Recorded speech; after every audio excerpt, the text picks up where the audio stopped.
Hey everybody, welcome to wooguitarlessons.com. Today what we're going to do is learn 5 open chord positions. We're going to learn A major, C major, D major, E major and G major. Now these kind of chords are the chords that you're going to hear in absolutely thousands and thousands of songs. If you can master these chords, you're going to be able to play so many songs, you really are. You know, the sort of most versatile chords and sort of commonly used chords that you're going to come across when you're playing guitar, alright? So it's really important you master these chords. What we'll do then, we'll start off with A major. So that's going to sound like this then.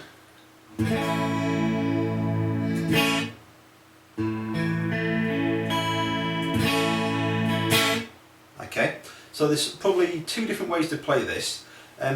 The reason you might want to play it differently is depending where I'm coming from. If I'm coming from a different chord shape, I might play it with different fingers, okay? But I'll get to that. So to start off with then, look at the tab and the chord diagram to the side of the video. You know, hopefully you can read those now, but I'll tell you where to put your fingers as well. So index finger, fret 2, string number 4, middle finger, fret 2, string 3, and you're going to have to try and squeeze in your fingers and put your ring finger onto fret 2, string number 2, okay? So you've got those 3 fingers on, I've got my little finger just out of the way, and I'm going to pick all strings apart from the thick E string, okay? So string 5 and string 1 are open, like that, so make sure you're not muting them. If you are, you know what to do, bring your hand underneath, make sure you're not muting any strings and play the chord then.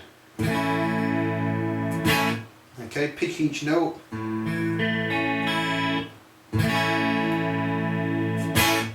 So that's A major, and then when I said sometimes I might play it slightly different, this also applies to, say if you've got quite chunky fingers or quite large hands and you can't fit all 3 fingers in, what you can do is use the same shape but those 3 fingers instead, okay?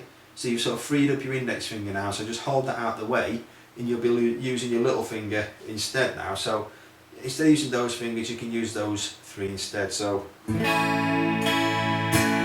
A major there then. Now the next one we were going to look at C major. We've actually learnt, well, if you've been following my series, we've learnt that already, so you know we spent quite a lot of time with that. So rather than go over it, I'll just remind you of the shape. It's that shape there.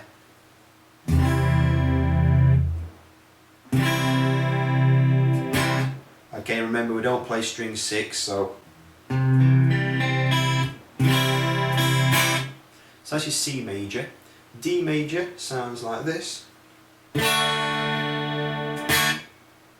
Nice bright sounding chord there then. So for this one, because my fingers are quite sort of clamped up and close together there, for me I find it easier, because my hands are quite large, I can put my thumb on the top quite comfortably. If you can't, just, you know, again, put it on the back, that's no problem at all. So then this shape, index finger on fret 2, string 3, your middle finger, fret 2, string 1, and your ring finger onto the middle string there in between, so string 2, fret 3. So these notes, and we're not playing strings 5 or 6 here, we're only playing strings 4, 3, 2 and 1. So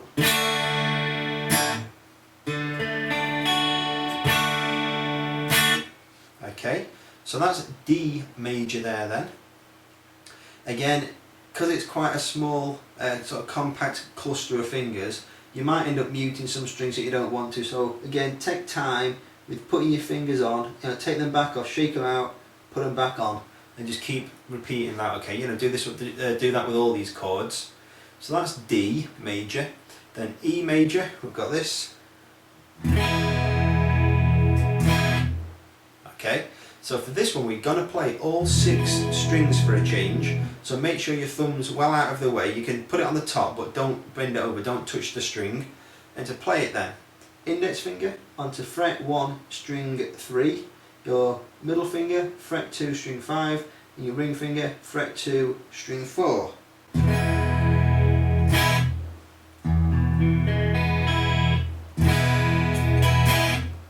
Okay, that's E major. Also on E major, again similar to the A major, sometimes if I'm coming from a certain chord, if I'm coming from say a chord like this, what I'll do, instead of using my index finger, I'll just move that shape down and use those 3 fingers instead, okay? So you don't have to use those 3. If you want to, you could use those. So exact same shape, you know, exact same sort of fingerings, it's just using different fingers to do it, okay? So E major. So that's E major, and to finish, G major. Again, similar to the D, it's a very nice bright sounding chord.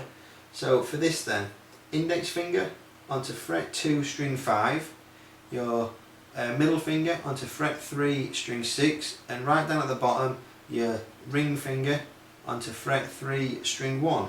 So now you've got all these other strings in the middle here. So you've got strings 3, 2, you've got strings 4, 3 and 2 all need to be open. So make sure you're not muting any of those, and you're going to play all 6 strings.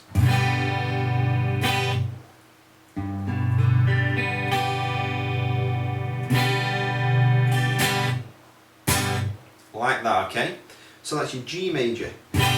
So that's 5 chords there for you to get practice in. Look down beneath the video for all the tabs and chord diagrams so you can remember where to put your fingers, or you can watch this video, just keep watching it as many times as you want. And all I want you to do then with each of these chord shapes, make the shape, take your fingers off, give your fingers a rub, shake out the shape, see if you can put it back on. Like that kind of thing. So like I said though, you don't have to just go from nothing to jumping on like that. Try and, you're okay to put one finger on at a time until you've sort of committed that shape, like to your memory, and then over time your fingers will naturally just jump to that shape. So if I'm going to a D, you can see by the time my hands are there, my fingers are already in a very sort of familiar shape. I'm not waiting till I get there and then finding my fingers. As soon as my hand goes there, I'm in the shape even before I touch down on the strings, okay? So just practice with that, take your fingers off, put them back on in a different shape, over and over. Once you're familiar with them, you can do basic strums if you want. Do strum 1 or strum 2 or try and combine them, but spend a bit of time doing that, and just try and get that down before you sort of move on to my next lessons, okay? Because in my future lessons, what I'm going to be doing is getting you to change between these shapes, okay? So for the time being, just try and master those, okay?